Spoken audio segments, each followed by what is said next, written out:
सर्वप्रथम मी रामतीर्थ गोदावरी सेवा समिती नाशिक या समितीचं मनपूर्वक हजारो वेळा अभिनंदन करतो।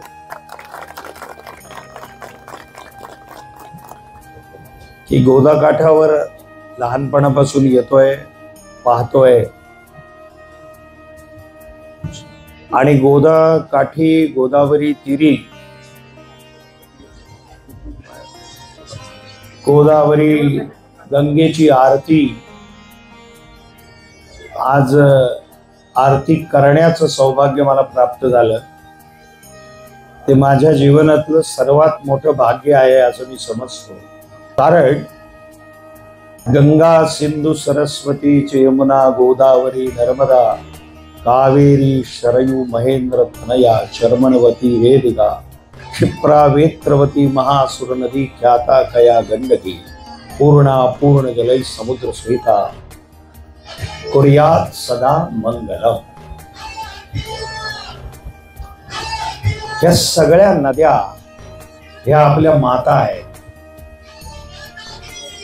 आणि आपलं जीवन आहे भारतीयांचं।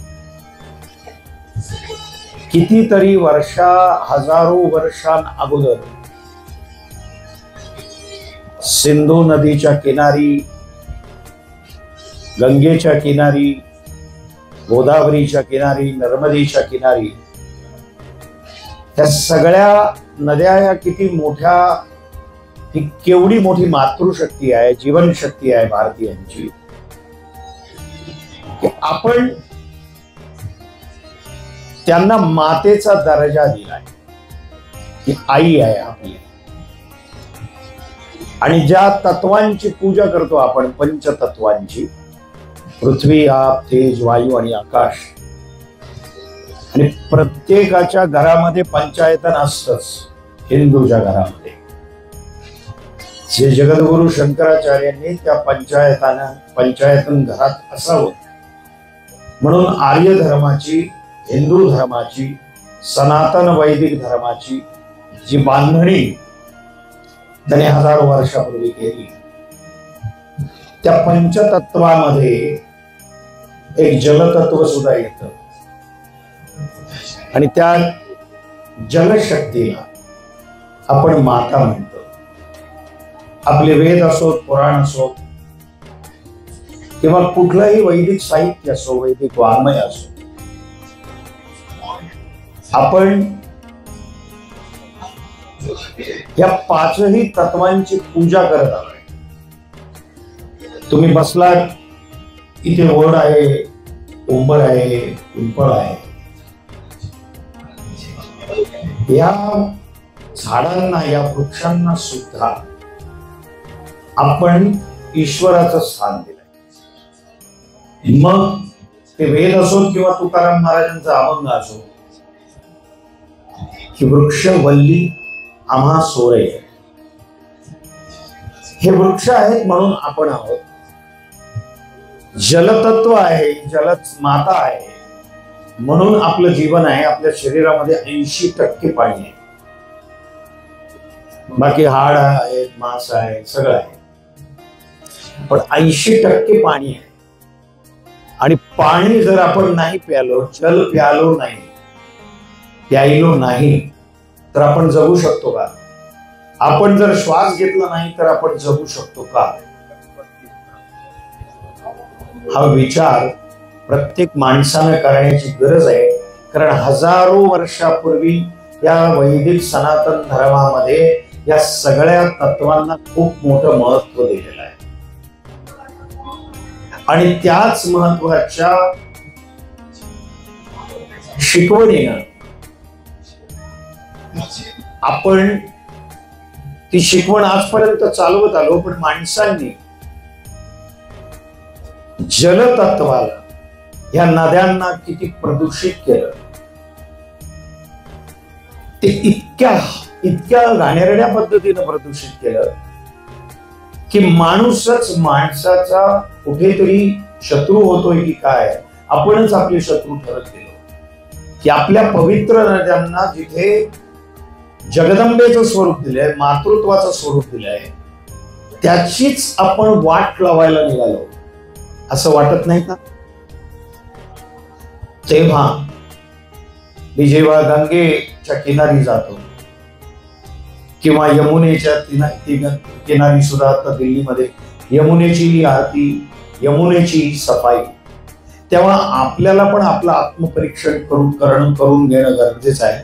मी सगळ्या नागरिकांना ही विनंती करतो की मी नदीमध्ये माझा कचरा सोडणार नाही, किंवा जे काही पाणी आपण सोडतो आणि वाट लावतो सगळे की जेणेकरून जीवन कलुषित होईल, तेच पाणी आपण पितो, आपल्याला रोगराई होते, आपण वृक्ष कापतो आणि बिल्डिंग उभारतो, पण हा विचार करत नाही की या पंचतत्वाला जर आपण विसरलो, आपण ह्या मातृशक्तीला विसरलो तर कसं चालेल.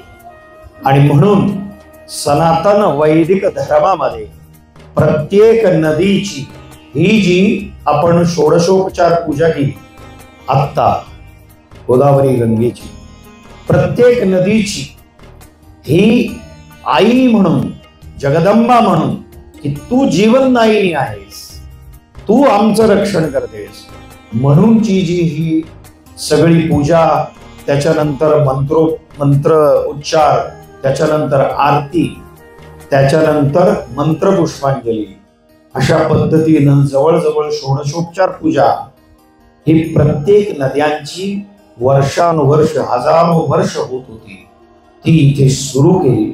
म्हणून मी या समितीचं पुन्हा एक वार मी त्रिवार अभिनंदन करतो. आणि ज्या पद्धतीनं ही आरती होत होती, तुम्हा सर्व कार्यकर्त्यांना ज्या पद्धतीनं ट्रेन केलंय, किती अद्भुत दृश्य होतं ते, विहंगम दृश्य होतं. म्हणजे जर ड्रोन शॉट बघितला तर कळतं की किती सुंदर आहे. मी याच्या सुरुवातीला जेव्हा आरती झाली होती तेव्हा मला सांगण्यात आलं होतं की तुम्ही या जीवन धर्माधिकारी फोन पण केला होता. गोडबोले गुरुजींचे माझे संबंध खूप चांगले आहेत आणि किती श्रेष्ठ गोष्ट आहे की गोदाकाठी अशी आरती अद्भुत होते. म्हणजे साक्षात्कार ज्याला म्हणतो ईश्वराचा, तो आज मला झाला. इतकी सुंदर अनुभूती होती.